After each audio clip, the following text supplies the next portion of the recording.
صلاة تسبیح ما خولی تاسو ته بار بار صرف مختصر به درته ویم چې رسول الله صلی الله علیه وسلم خپل تره ته حضرت عباس رضی الله عنه ته د ترو د حضور پاک مبارک او ډېر زیات محبت یې ورسره د خپل تره سره تر سره د خلکو محبت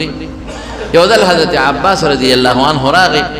نو حضور پاک مبارک ته د بعضې ملګرو نه ګیله وکړه وی د الله رسول وی خلک زمونږ هغسې خیال نه ساتي بعضې وخت د انسان په زړه کې چې خیال نه ګیله پیدا شي نو رسول الله مبارک په منبر باندې کېناسته او خلکو ته اعلان وکړ وی خلکه وی تاسو ته پته ده چې تره د پلار په ځای عمو رجل سن و ابیه د سړي تره پلار په ځای باندې چا چې زما تره خوشحاله کړ دی خوشحاله کړ چا چې زما تره خفه کړي ګوره دی خفه کړه او چې پیغمبر چا خوشحاله کړ نو الله خوشحاله کړو چې پیغمبر چا خفه کړ نو الله خفه کړ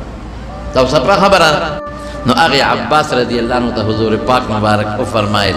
وی اے عباس اے زما تره یا عمه تا ته یو تحفه نه درکړه یو ډالۍ نه درکړه یو بهترین شی درته نه ښیم داسې شی درته وښیمه چې که ستا ګناهونه د دریاب د زګ عمرې الله به راته معاف کړي او ستا واړه او لوی او ستا پټ او ښکاره او زاړه او نوې ټول به راته خدای معاف کړي ورته یې ویل الله رسوله ولې نه ویې ښایه دا صلات تسبیح ورته نو بیا ورته حضور پاک مبارک فرمایل وی که روزانه یې کولی شي نو روزانه یې که روزانه یې نه شي کولی هفته کې یو ځل وکړه که هفته کې یو ځل نه شي کولی میاشت کې یو ځل وکړه که میاشت کې نه شي کولی نو کال کې یو ځل وکړه او که کال کې نه شي کولی په عمر کې خو یو ځل وکړه نو زمونږ رمضان کې تخصیص نشته په حدیثو کې خو مونږ رمضان کې خلکو ته ځکه ښایو چې په رمضان کې د صلات تسبیح وکړو دا امر ثواب شو لکه د رمضان نه بغیر چې د اویا کرته کړي دا ګورې په صحیح حدیث ثابت دی دیکھیں یو حدیث نه دا حدیث ناقدین و جارحین دا اغوینا دا روایت ثابت دی چې دی یو روایت کمزور دی نو بعض خلک په غیر دونه کوي نه نه نه ډېر مضبوط روایت دی په ډېرو سندونو باندې دا منقول دی د رسول الله صلی الله علیه وسلم او تعامل د امت په هغه وخت نه اوسه پورې شروع دوه طریقې دي ترمذی شریف کې یوه طریقه خو هغه دا ده چې سړی دا هغه طریقه لږه مشکله ده به د عبدالله ابن مبارک که کومه طریقه ده هغه مونږ خلکو ته ښایو هغه راته هغه یو پټې لږ به تاسو ته ګرانه شي دا اسانه دا دی چې څلور رکعاتو نفلو نیت به وتړئ څلور رکعاتو نفل عام سړي څنګه نفل کوي نو چې کله سبحانك اللهم وبحمدك وتبارك اسمك وتعالى جدك ولا اله غيرك نو پنځل لسکرته به سبحان الله والحمد لله ولا اله الا الله والله اکبر یو روایت کې پکې لا حول ولا قوه الا بالله العلي العظیم راغلی دی الا بالله لیکن په اکثر روایتو کې دا نشته نو که یو ځل دې پکې وي ښه که دې ونه وي نو هم پروا نشته سبحان الله اخره کې یو ځل پکې ویلی شي نو ښه ده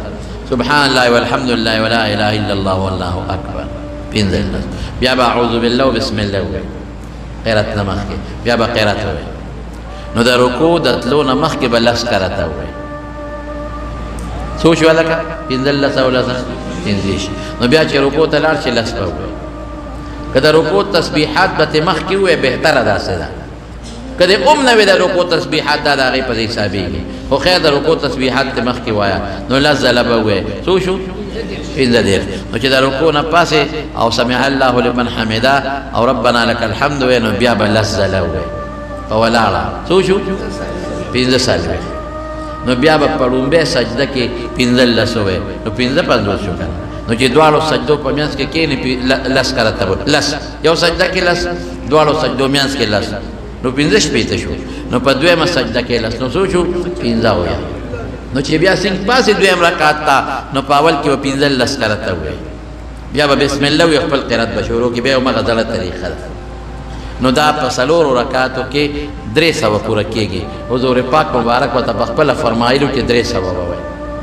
او کدی کې سړی خطا شي او سجده سهو کوي نو هغې کې به نه وایي او که یو ځای کې سړي نه هیر شي لکه رکوع کې د نه شو نو ورپسې چې بل دی هغې کې شل ووایه ٹھیک شو خبره کنه اول کې هیر شو نو رکوع نه مخکې لس دي نو 15 او لس 15 پکې ووایه او شمېرې به یې پس نو بعضې خلکو لاس کې تسبیح ته ضرورت نشته چې نه لاس یې تړلي نو د ګوتې له زور ورکوه که یو ګوتې له زور ورکوه او چې په ولاړه باندې د رکوع نه مخکې وې دا لاسونه دې کونډو سره وجنګوه دې زنګونونو سره نو یو ګوتې له زور ورکوه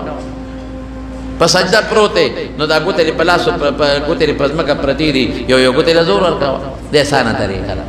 نو صلات تسبیح ورته ویم دې ته چې تسبیحات دي پکې ښه نو دا به خیر انشاءالله په کوم وخت کې چې نفل کېږي هغه ټیم یې کوئ سار مانځه نه پس او مازدیګر مانځه نه پس یې مه کوئ او نور خطو نور پرېوتو د زوال وخت کې مه کوئ او باقي هر ټیم کولی شئ